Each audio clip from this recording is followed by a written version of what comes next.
ആകാംക്ഷയുടെ മുൾമുനയിൽ സംസ്ഥാന ചലച്ചിത്ര പുരസ്കാരം. നമസ്കാരം, കൊട്ടാരക്കര മീഡിയയിലേക്ക് സ്വാഗതം. 54ാമത് കേരള സംസ്ഥാന ചലച്ചിത്ര പുരസ്കാരം സിനിമാ പ്രേമികളിൽ ആകാംക്ഷ നിറയ്ക്കുകയാണ്. നിലവിൽ മത്സരം അവസാന ഘട്ടത്തിൽ എത്തി നിൽക്കുമ്പോൾ ചൂടുപിടിച്ച ചർച്ചയിലാണ് ജൂറി അംഗങ്ങൾ. മലയാളികളുടെ പ്രിയ താരങ്ങൾ മികച്ച പ്രകടനം കാഴ്ചവെച്ച ചിത്രങ്ങൾ ഇത്തവണയും മത്സര രംഗത്തുണ്ട്. അതിനാൽ തന്നെ സിനിമാ ആരാധകർ ഇത്തവണത്തെ പുരസ്കാരം ആർക്കാണെന്ന കാര്യത്തിൽ ഉറ്റുനോക്കുകയാണ്.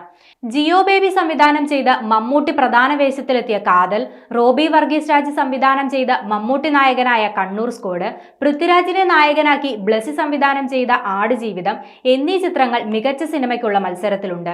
റിലീസ് ചെയ്യാത്ത ചിത്രങ്ങളും ജൂറി കണ്ടിരിക്കാം. അതുകൊണ്ട് തന്നെ മികച്ച സിനിമ, സംവിധാനം എന്നിവ തിരഞ്ഞെടുക്കുന്നതിൽ ചൂടുപിടിച്ച ചർച്ചകളാണ് നടക്കുന്നതെന്നാണ് വിവരം.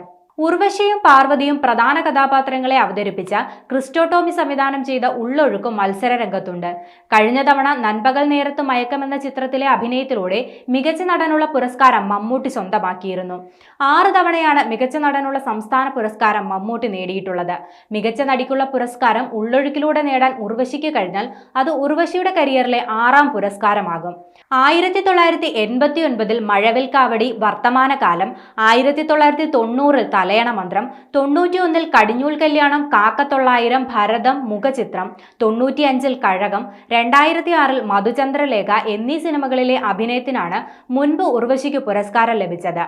വാസ്തവം, സെല്ലുലോയിഡ് എന്നീ ചിത്രങ്ങളിലെ അഭിനയത്തിന് മികച്ച നടനുള്ള പുരസ്കാരം പൃഥ്വിരാജ് 2 വട്ടം നേടിയിട്ടുണ്ട്. ചാർലി, എന്ന് നിന്റെ മൊയ്തീൻ തുടങ്ങിയ സിനിമകളിലെ അഭിനയത്തിന് 2015-ലും ടേക്ക് ഓഫിലെ അഭിനയത്തിന് 2017-ലും പാർവതി മികച്ച നടിക്കുള്ള പുരസ്കാരത്തിന് അർഹയായി. സംവിധായകനും തിരക്കഥാകൃത്തുമായ സുധീർ മിശ്രയാണ് സംസ്ഥാന ചലച്ചിത്ര പുരസ്കാര ജൂറി അധ്യക്ഷൻ. സംവിധായകൻ പ്രിയാനന്ദനും ഛായാഗ്രാഹകൻ അഴകപ്പനുമാണ് പ്രാഥമിക ജൂറി അധ്യക്ഷന്മാർ.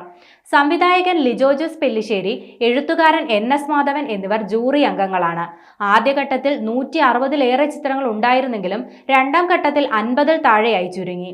കഴിഞ്ഞ രാജ്യാന്തര ചലച്ചിത്രമേളയിൽ പ്രദർശിപ്പിച്ച ചിത്രങ്ങളെയും മത്സരത്തിൽ പരിഗണിച്ചിട്ടുണ്ട്.